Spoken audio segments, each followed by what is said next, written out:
Okay. So first of all, I know many of the people that are within the class, but maybe you don't know who I am. And so the only thing I want to do, and it's a very short introduction, is that I work as a teacher, but I don't want to be called a teacher. I prefer to be known as an artist who that I do my own work. I work as an artist. I produce art. My intention is to convey my emotions, my feelings, my thoughts through my art. I have been granted this blessing, which is being able to translate or to convey these emotions through doing art. So, but within my background, it's not only the fine arts, 5 years studies and a couple more years of sculpture and painting, but the education in graphic design, and eventually teaching 7 years at the graphic design university. So that gave me a broad knowledge of how to turn my findings and my experimentations into something useful for others. So if I find that something I have done in my process of creation could be worth of sharing, then my background as a graphic designer helps me to figure out a step-by-step process in order to share it with others. So that is what I do. And so the themes that I teach are the themes that I love, the things that interest me most. So amongst them is it's nature, and it's well, all sorts of things, and gardens and textiles and different cultures, and the intercultural thing is something that I am very much into it and appreciate it. So, as I said, one of my love things is the textile world. And maybe because I was born in this side of the world, in South America, in the most southern country of the American continent, the one that is attached to Antarctica. So we have the most southern city of the world. And we do have a wonderful mountain range, which is called the Andes, which goes almost through all South America. But this area developed a wonderful culture pre-Hispanic. I mean, before the Spanish conquered America. And that legacy is over there. There's no writing that can tell us the story, but they left lots of objects and textiles and ceramics and paintings and things done with feathers, and it's unbelievable, this culture. And probably once again, because I'm Latin American, I have this feeling that there is a movement in literature that it's called magical realism, and maybe because of that, I believe that the messages are still there. The language they wanted, the stories they wanted to tell us are there within the motifs, within the designs, within the color palettes of their textiles. And there is a wonderful text about a lady. Sorry, I'm going to read it because I almost know it by heart, but I don't want to mess it up with the words. But this lady, it's called Ruth Corkuera, and she's a very famous historian here in Argentina and famous all over the world. She's consulted for Andean textiles, but she says, thousands of years ago, when the voice is used to record the small and big events of everyday life, women would cover their newborn children in a fabric. In this, we see the space between the mother's womb and the outside world. We believe textiles were born from such gestures within the realm of feeling and from a woman's insight, to cover, to give warmth, and to keep their babies alive. In time, textile art will be the means to tell us through color and design that the world can be read through symbols, as in a written text. In the great American cultures, these symbols were a kind of lingua franca and a major art with many roles, among them to express more than words can tell. So I would like to believe in that. So I ventured myself into this world of trying to decipher the motifs of these Andean textile weavers, embroiderers, and so on. So I'm going to go directly to my, because we have just an hour of time, and I will show you my own step-by-step process. And I will go through every single thing because I've been there. This has been something of my interest. So I have experimented as much as I could, and I've been there. So I'm gonna take you within my own journey. Okay. So I'm gonna switch into my document camera so that you will see. Just let me know if you can see the cover of a book. Yes, or we one can. kuni. Yes, Okay. we can.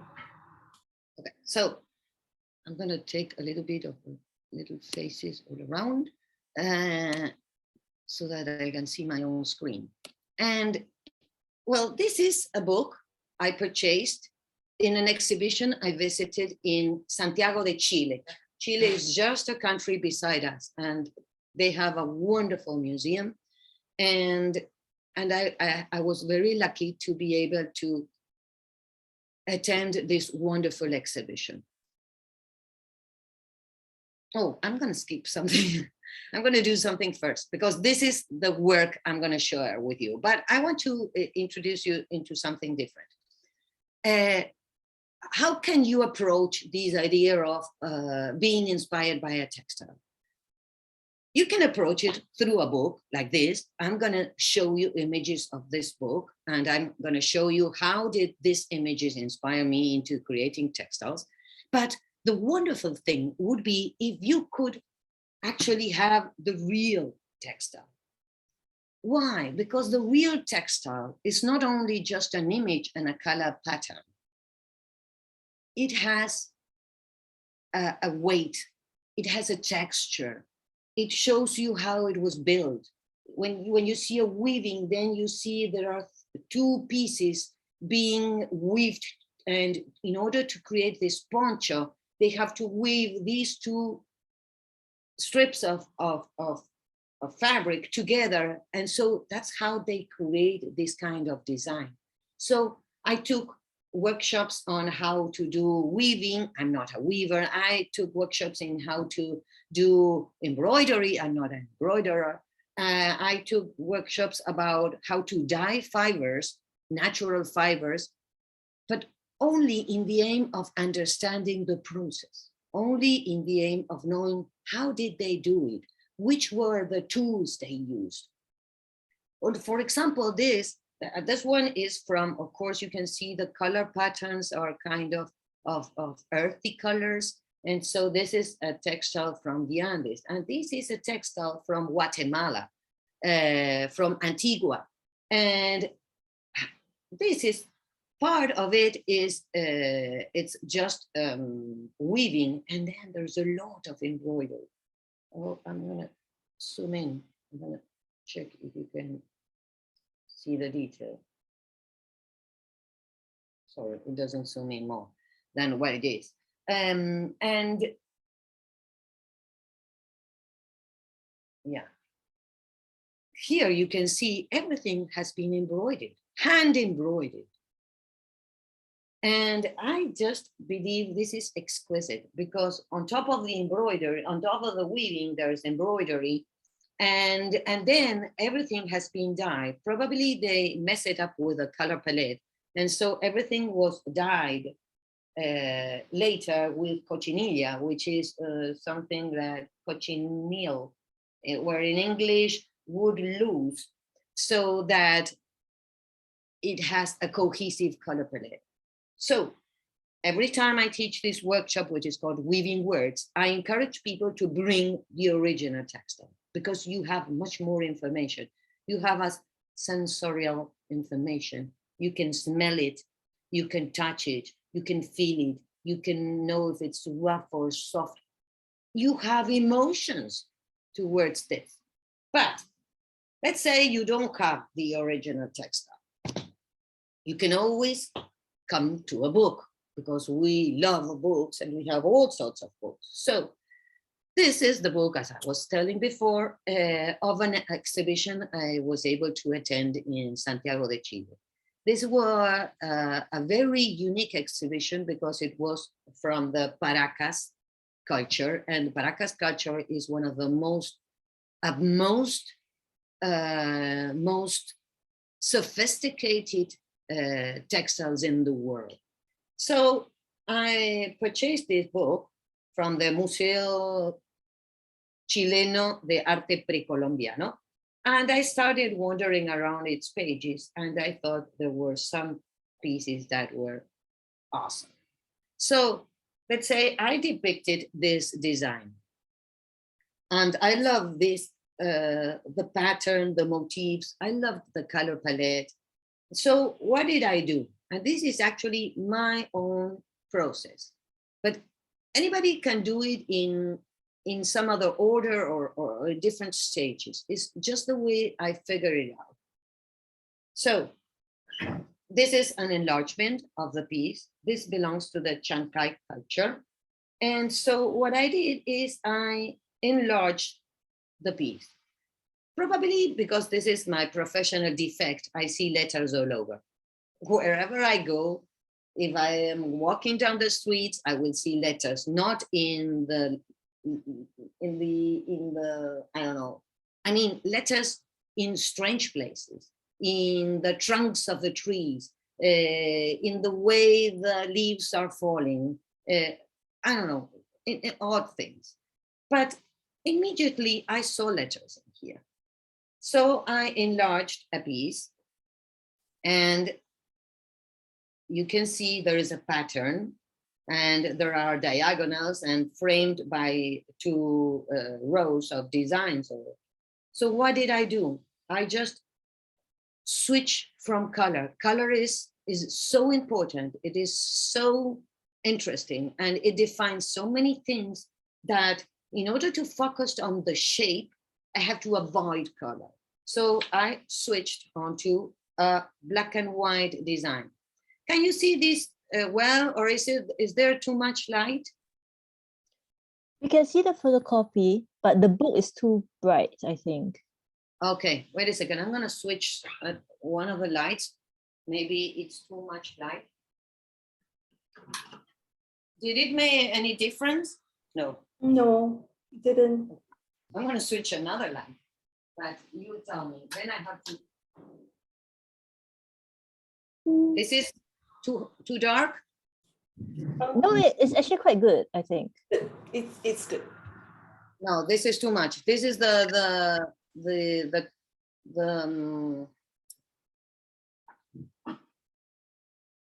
camera's light. Okay, so if you can see it like this, it's fine for me. So what do I do? I start searching for letters, because I saw it at the first glance. So what do? I grab a piece of tracing paper. Of course, I've enlarged this from the original, which is this one. And I just put the tracing paper on top and start depicting the letters. As soon as I saw this shape, I'm gonna do it with a marker so that you can see what did I saw. I go around the shape and it has this weird leg, but I saw immediately the letter R. Can you see it? And here, just beside it, on top of it, I saw the letter A. So I went around the shape and drew the letter A.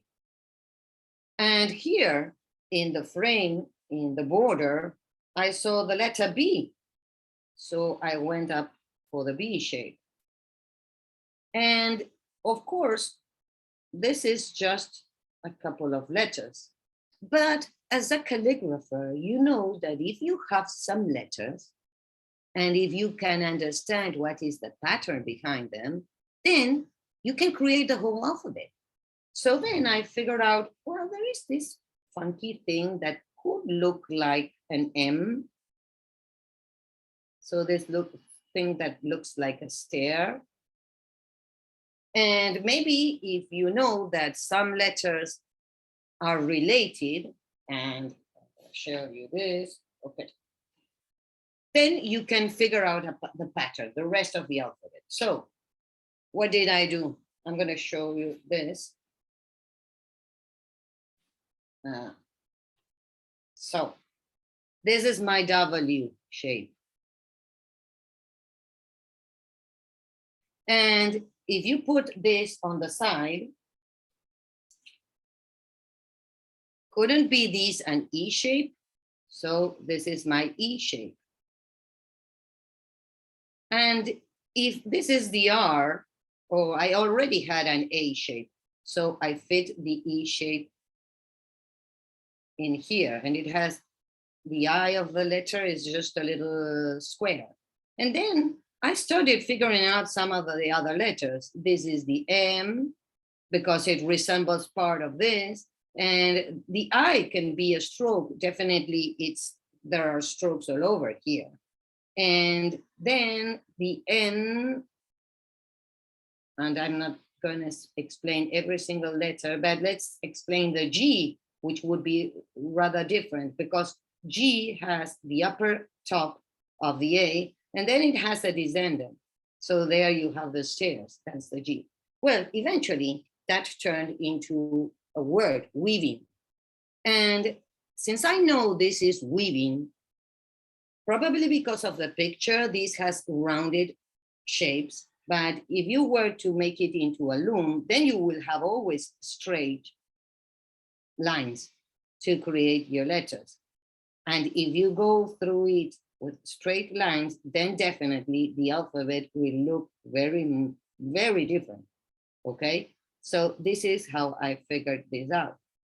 So eventually this turned to a writing, which is weaving words.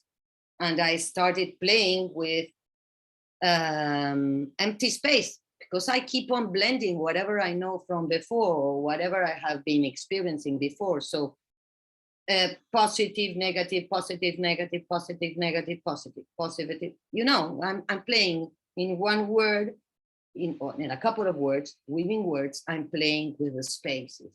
And then, of course, I said, well, this is just a word.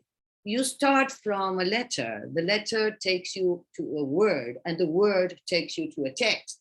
And so here, it's my little text. It's something that my granny used to say to me.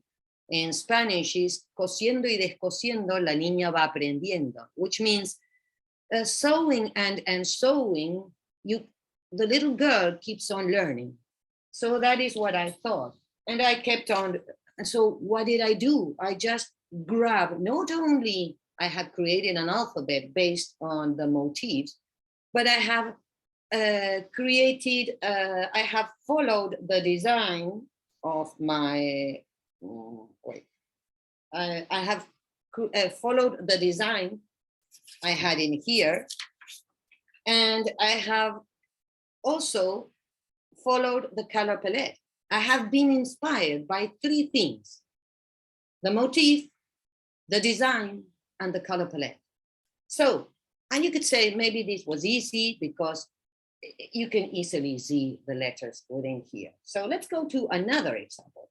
so that you can see things can get tougher or easier or much more interesting. So this is another example. This is from a culture called Moche. And as soon as I saw this picture, I loved it. I loved it from the very beginning because, wait a second, I'm going to zoom. This has been hand painted on a real cotton.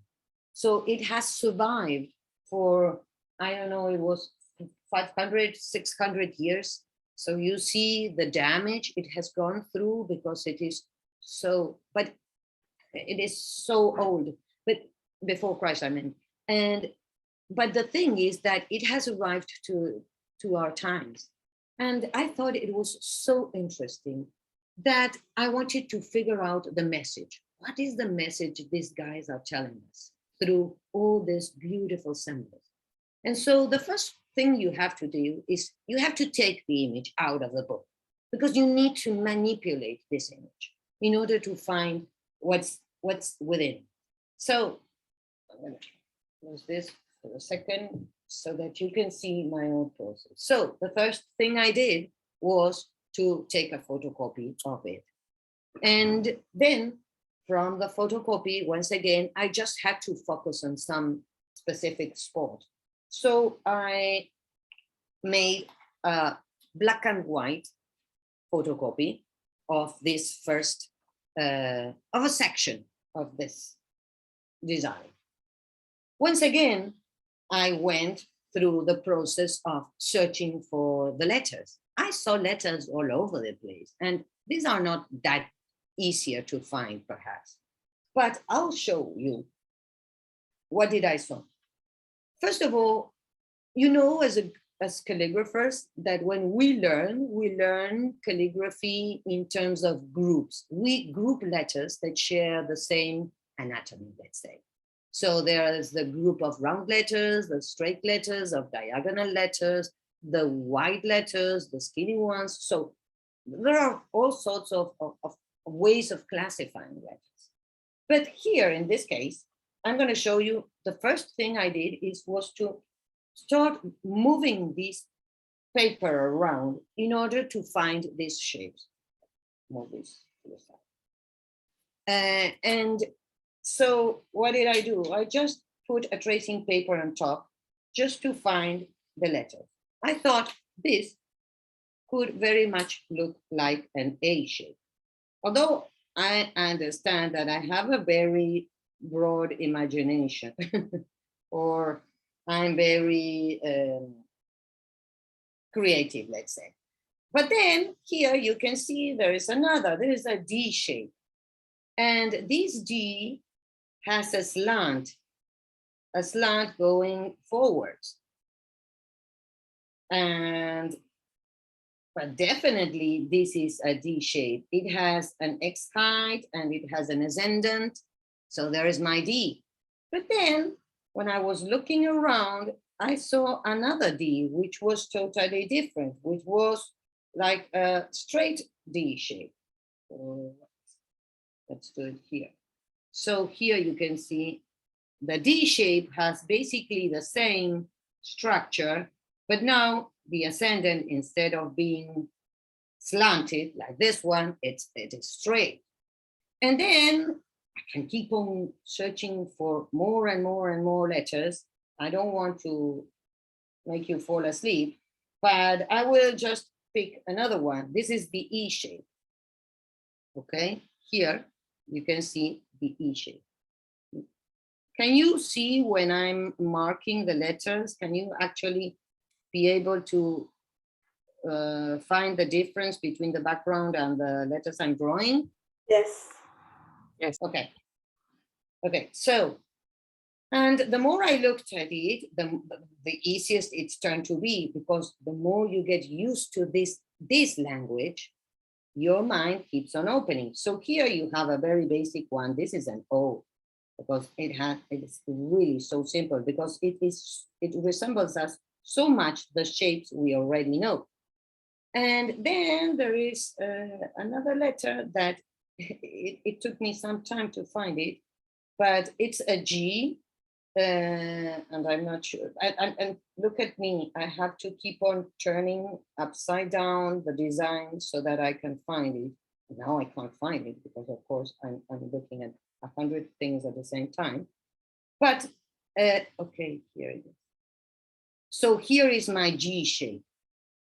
It has an X height design, X height part, circular, let's say, and then there is the descendant, which is also a kind of shape enclosed. Okay, so in this way, I depict most of the shapes that are already here. I haven't invented anything. I'm just depicting them. Here you have an S, you can see it, and there's another type of S here, and here you can have a C shape. Okay, we as calligraphers, as I said before, we know that from one letter or from a couple of letters, if you keep on understanding what are the similarities and the differences, you will be able to create the whole alphabet. What do I mean? There are letters, there must be something that makes them blend all together, that makes them belong to a family, as if you were people from the same family. You have characteristic gestures, faces or eyes or whatever that matches with this whole family. But there must be differences so that you don't miss one letter for another. So this is the very basic rule, and you've learned it when you learn calligraphy. When you have a D shape, if you mirror it, it turns into a B. When you mirror D and B, it turns into Q and P. If you shorten the ascendant of the D, it turns to an A. If you cross if you annulate, no, it's not. I'm translating from Spanish, sorry. If you get rid of this last stroke, then you get an O. If you cut the O in the middle, then you get a C. And that is the way it goes. If you do an N and you add an ascendant, it turns into an H. If you repeat N twice, then it comes to M. If you turn it upside down, it turns to U. The N turns to U. And if you add a descendant, it turns to Y. And that is the way it goes. The whole alphabet can be reproduced in the same way. So there are so many variations within the D. I can keep on considering the alphabet as if it were literally, I only had two letters, let's say, or two Q letters. So with the D, if I mirror it, remember this very basic graphic, if I mirror it, it turns into the B. If I mirror it, it turns into Q and P. And then if I shorten the ascendant, A, O, C. But there are so many variations, and that is what makes it much richer. We don't have to follow that rule. We as creators can create our own rules. So we can have several shapes for the same character. So maybe here you can see I created this shape for the H. I know it's really complex. I could have done something much easier, but I enjoyed in finding this difficulty. That actually this difficulty is what challenges me. Here is the G again. And since it's based on a design that is not made by a machine, every single part of it, it's different. Every single, wait a second, I'm looking for the original. Every single shape is not done by a machine, so everything is equal. This is not a pattern. This is a design. This is a drawing. This is actually a painting in a way. So here I found a shape that resembled me of an H. And here, if you turn it this way, here it is again. And so this is what I found out. I liked this way of an H. And this is a very odd X. Probably I will be the only one to understand it, but you know, because there is a wonderful exercise, we all received it through Facebook or something, or Instagram or whatever. They put a text, and most of the text is in the wrong, the letters are in the wrong order, or instead of letters, there are numbers, or the letters are turned upside down or something. At the beginning, the first line, it's kind of difficult to read, but eventually you can read the whole piece. And you know why? Well, the reason is that we don't read, we don't decipher letter by letter. Words are drawings, they have a shape within them. And so as long as the first letter and the last one is in its proper place, then even if there is a mess within the letters, in the way, in the order they are written, you will still understand. So let's keep on going. So what do? I start, as I said, first, create your alphabet. And there are variations, as you can see here. If I decide that this is an M, if I turn it upside down, it will turn into a W. And if I eliminate this stroke, it will turn into a V. Of course, you have to have an open mind to see these, okay? And so then what comes next is, how do letters work within words? Because as you know, letters are just like the scales, like the musical scales. Do, re, mi, fa, sol, la, si, do. That's nothing. You can be doing scales forever, but the main goal of it is to make music, is to make a song, to make a, it could be just a jingle for a commercial, or it can be an opera. So it's up to you, how far do you want to go with a subject. So let's say here, once again, I wrote weaving. So this is my W. Maybe you need to follow this paper. So this is an easy version of my W shape. Here you can see it. W, E, A. It has suffered some deformation because of the B that has to fit in the middle. And since I don't have diagonals, I had to create something that looks like a diagonal. The I, the N, the G, word, RDS, weaving words. You can read it. Also, there is a very interesting saying from Berger. Berger is what we call what I call, maybe I'm doing something really wrong, but I call him the Guru of Calligraphy. What do I mean? He's the avant-garde guy. He's the one who knows, who has set the alignments for calligraphy of the 21st century. He's speaking of how this calligraphy has to be from now onwards. It used to be within the world of the monks and the world of the people owning the culture, and was their aim to keep on putting the message out there. But nowadays, where we don't have kingdoms, and well, we do have countries, and we do have different ways of looking at calligraphy and producing calligraphy, but nevertheless, it's calligraphy should be something else rather than a beautiful letter. At least from my point of view, calligraphy should go into the arts.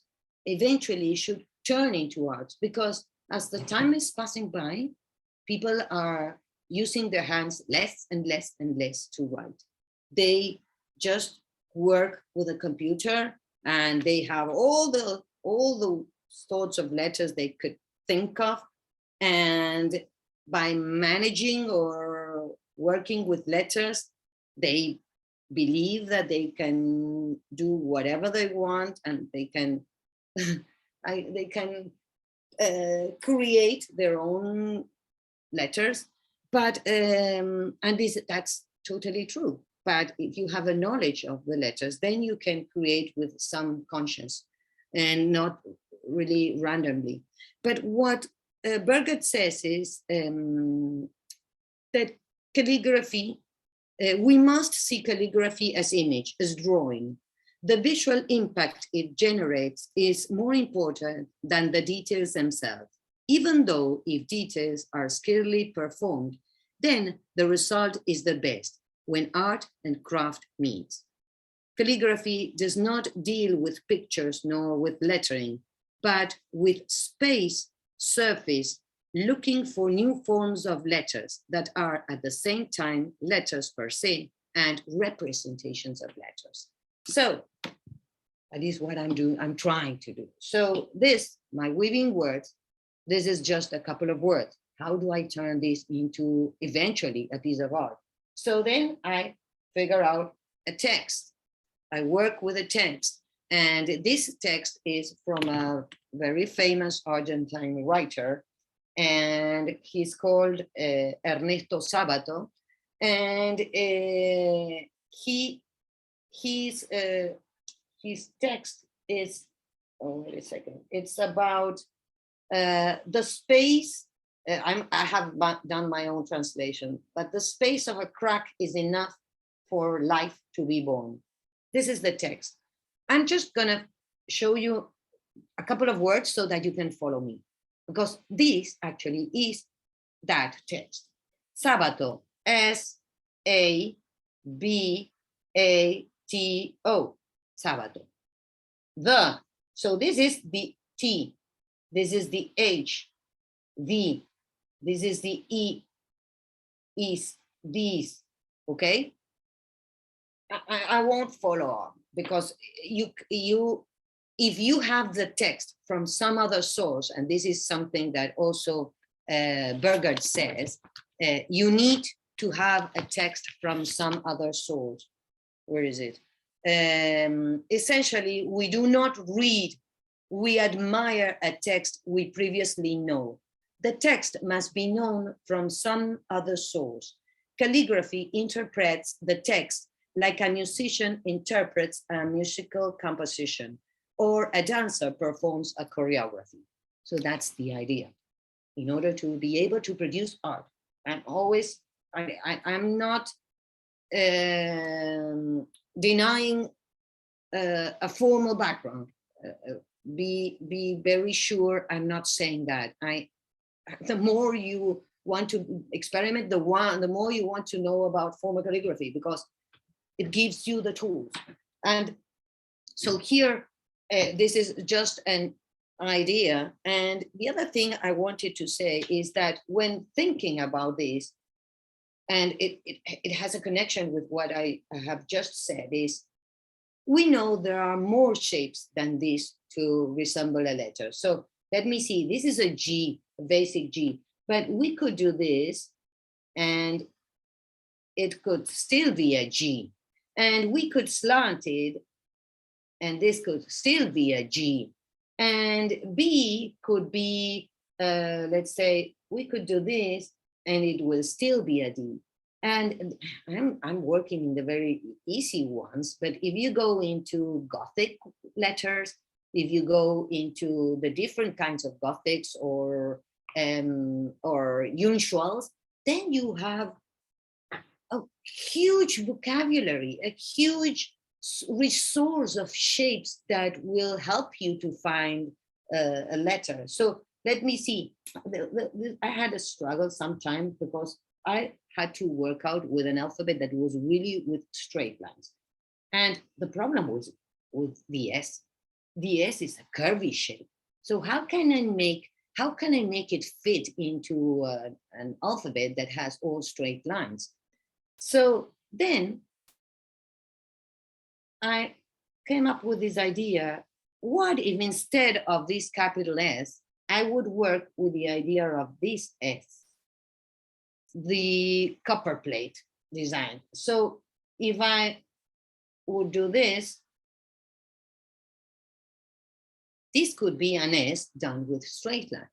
So what I mean is the more alphabets you know, the broader the possibilities are, the more shapes you have to resemble letters.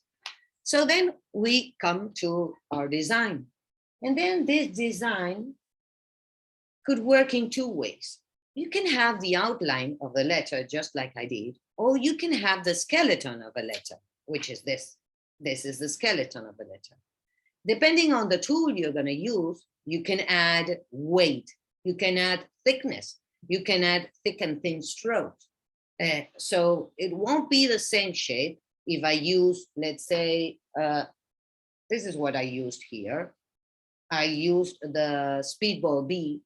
So it gave me a very uniform line from top to bottom, because that is the idea of this tool. That is what it's going to make. But look how different if I switch into another tool. I'm going to put them side by side so that you can see the difference. So here I'm using a Speedball B. And here I'm using a copper plate.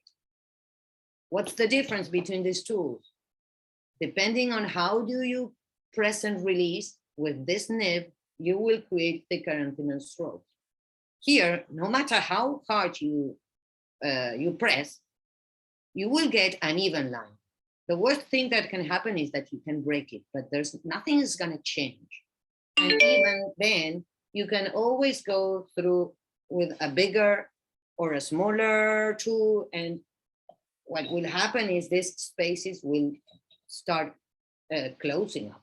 The bigger the tool you use, the smaller the space, unless you, of course, you make these letters grow. But this keeps on telling me something about the drawing, the line. How is the line? How intense is the line? How appealing? How modulated? How thin, thick, strong?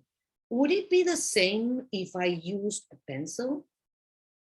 So let me see, what would happen if instead of using ink and a nib, I would go with a pencil? So I could do the same. I could press and release, and I find so much joy in doing this, because this is my thing. This is drawing, and I could start like doing shadows if I want, and creating some let's say, I'm going to zoom in.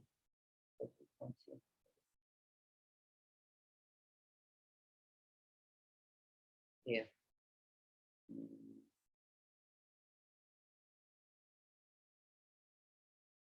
So I can spend hours doing this, because it's something I'm going to close this desk here, although there is a text underneath. But I can apply shadow, or I can create, I want to create volume. And actually, this is what I'm drawing.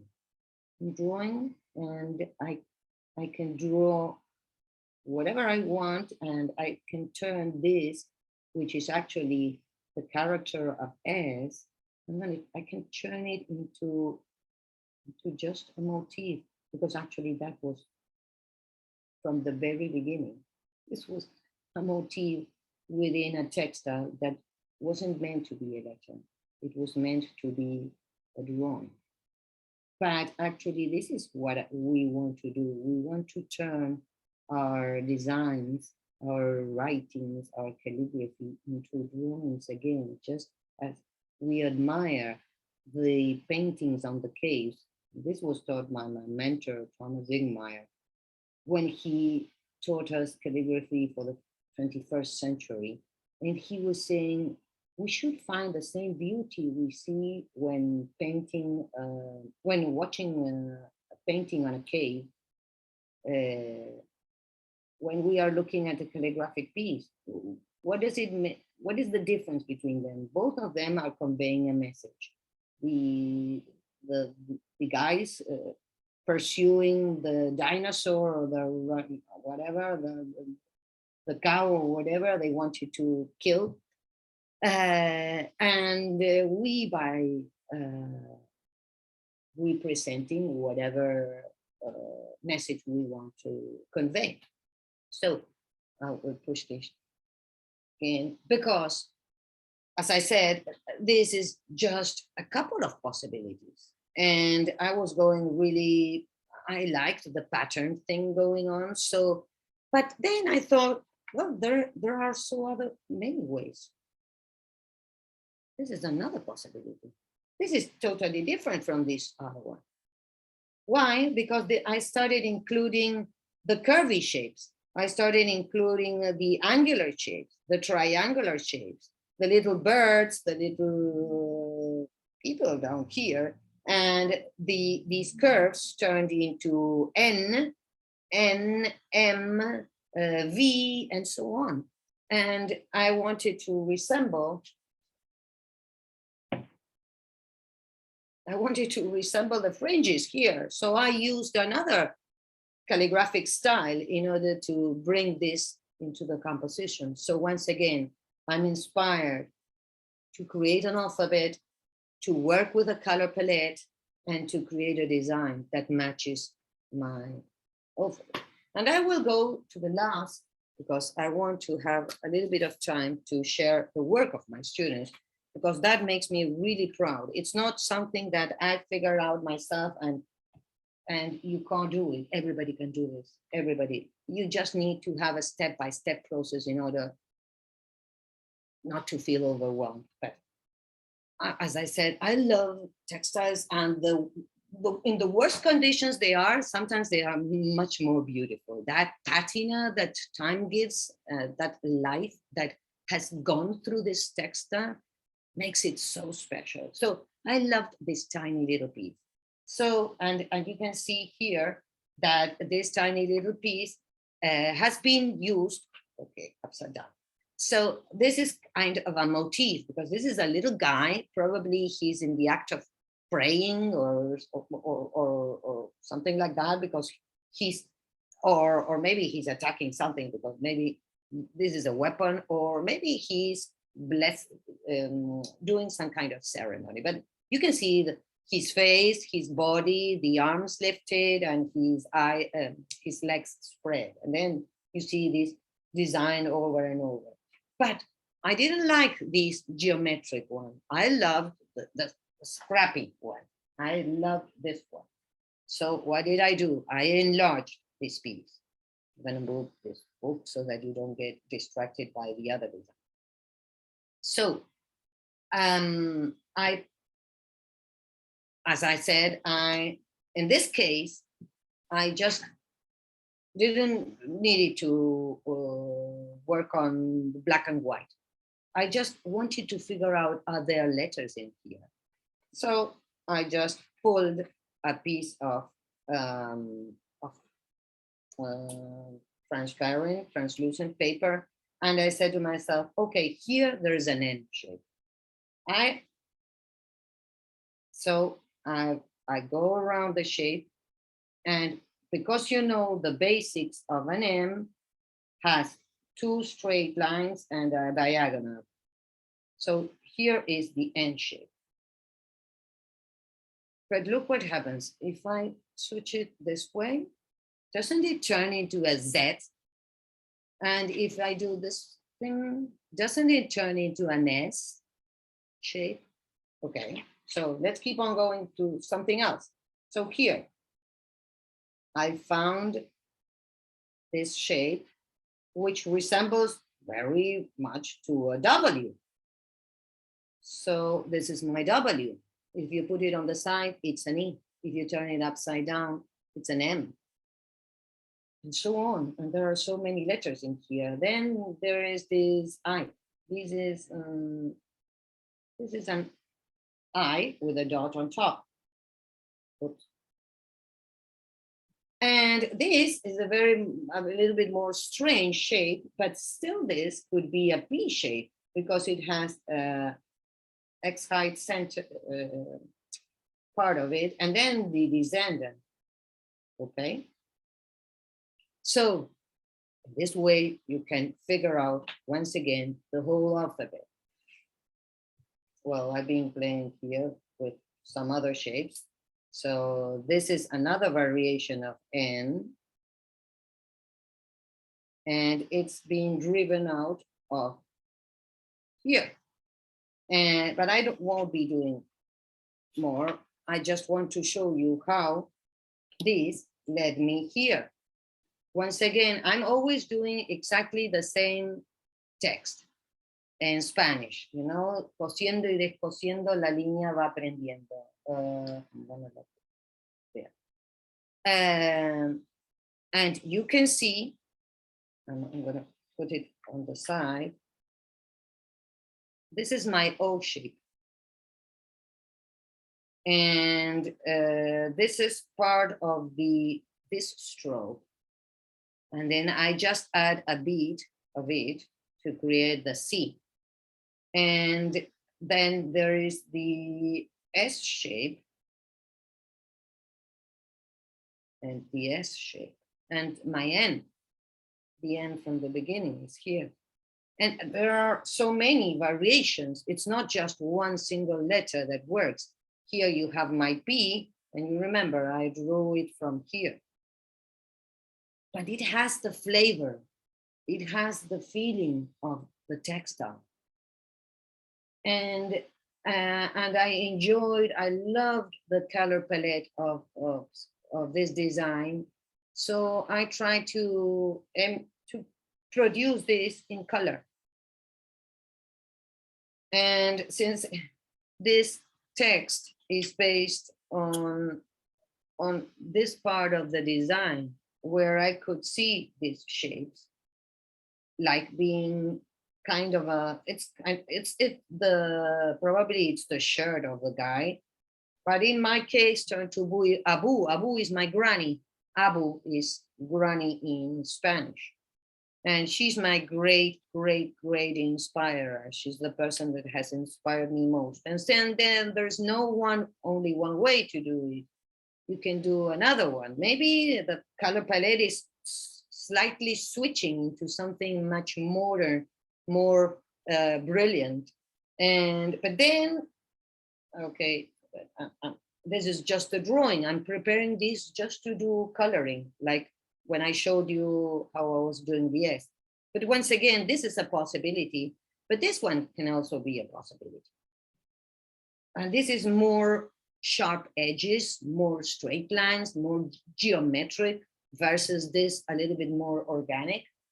So I think that you can understand how this works for me and how can anybody do this by following a step-by-step process. And I'm going to show you, and this is just the last things I want to distract you with. And with this alphabet, there's one alphabet in which I work more than with the others, and this is the alphabet. Oops, yeah. From inspired by this textile. And I created lots of pieces, but this is actually, it's part of an installation, because here you have the whole alphabet. So here you have A, capital letter, A, small letter, B on the side, pull some of them. Here you have the whole alphabet. Here it's B, and B, lowercase letters, C, D, E, M, well, N, because I have skipped part of it. Okay, but these, once again, as I said, these are the scales. What do I do with this? How do I get back to this feeling? How do I get back to the emotions, to the thoughts, to the ideas that were driven from the first textile? So what do? I did a bunch of them. Well, this is, as I said, part of an installation, and I'll show it to you if I find it. I created this book. This book is done with another text. So I can't spread it here, but so this is the whole book. It can't go further. And you will see it. You can see the way in which you see it is like this. It opens this way. And it's actually the writing I've been telling you. there is nothing different from what I showed you. The difference is I've changed the text. I'm talking about a river and people as being rivers. How can you, it's a metaphor once again. So this is a found object. The paper underneath is some trials. I was doing some workshop that didn't work, but they did work here when I was talking about the river. So this was a smash. This was something that was wrong. There was a black mark I want to hide. And so I did a fish, a koi fish, just to hide the mistake. So as you can understand, I love challenges. So this is a couple of things I can show you, and I'm gonna stop sharing, and I'm gonna switch the lights on because I think I'm in the dark. Am I in the dark? No, I'm not in the dark. I can see you. The light is just right. Okay. So the other thing that makes me feel really proud is that it's not just me who can do this. Everybody can do this. It's about focusing and trying to find a step-by-step process.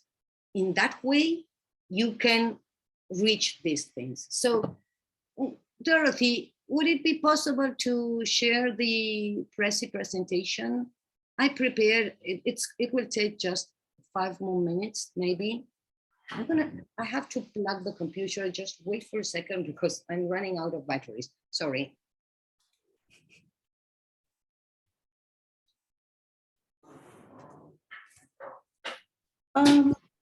Yeah, if you want to stay on for Eleanor's Write Together, just hang tight.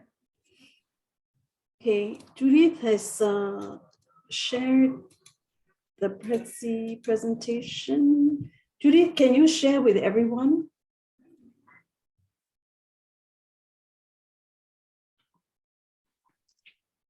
Okay. If not, I'll search for it. Oops, wait. Okay, You here can- it is. Or One- we can share the link. Marina, we can share the link so they can look at the presentation. Can I?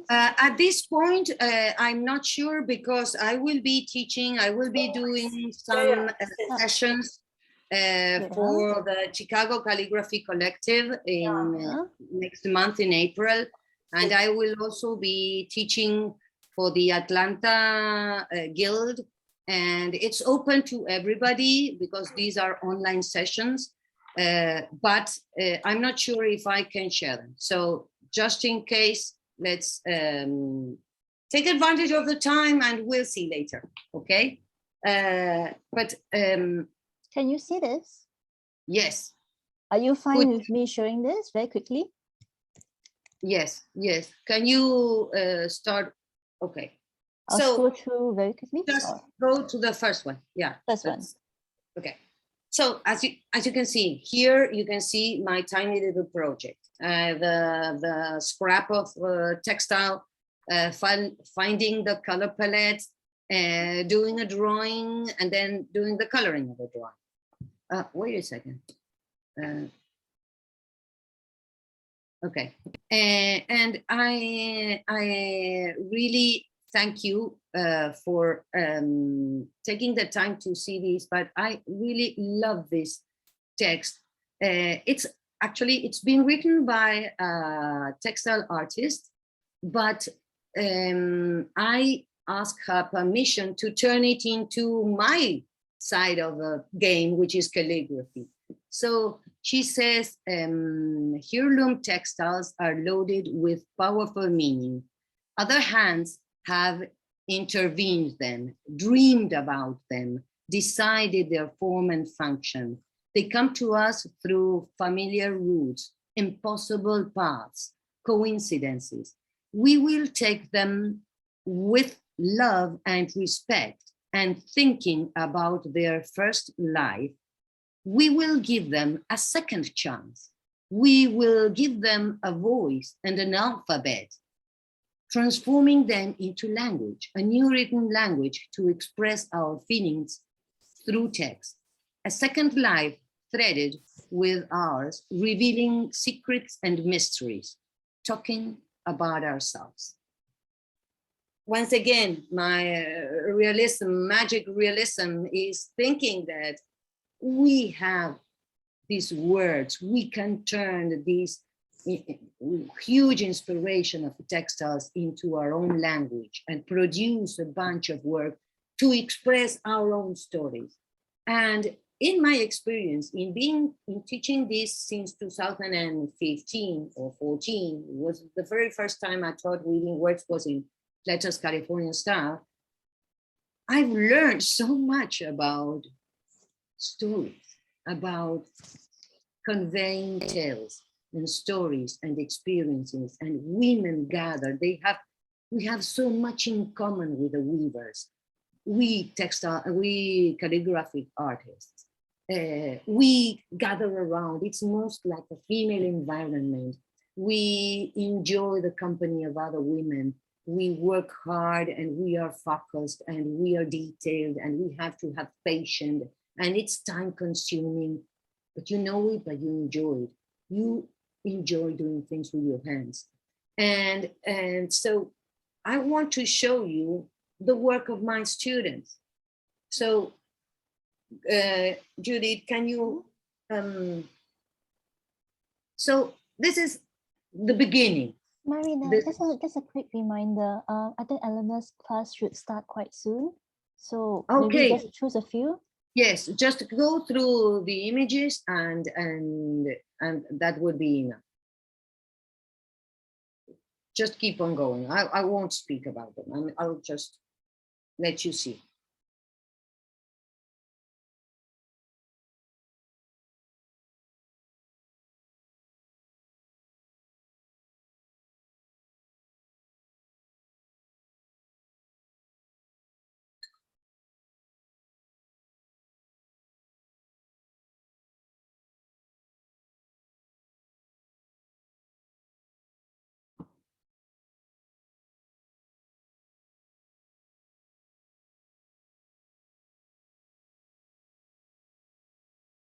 The more open you are to receptive to the shapes and forms, the more unique your alphabet turns to be.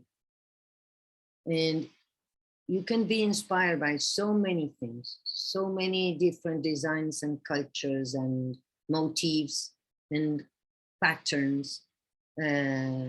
Most of all these textiles are related to personal stories.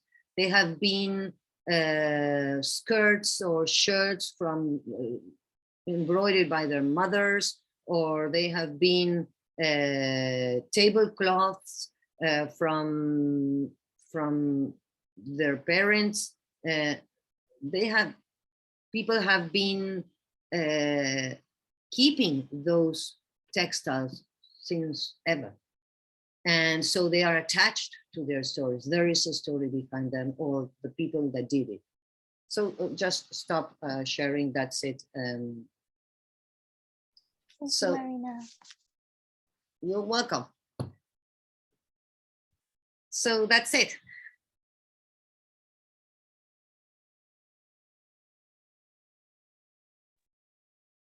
You need to unmute yourself, Dorothy. Oh, sorry. Thank you so much. Thank you, Marina, for sharing. That was a wonderful session. I'm going to stop the recording now.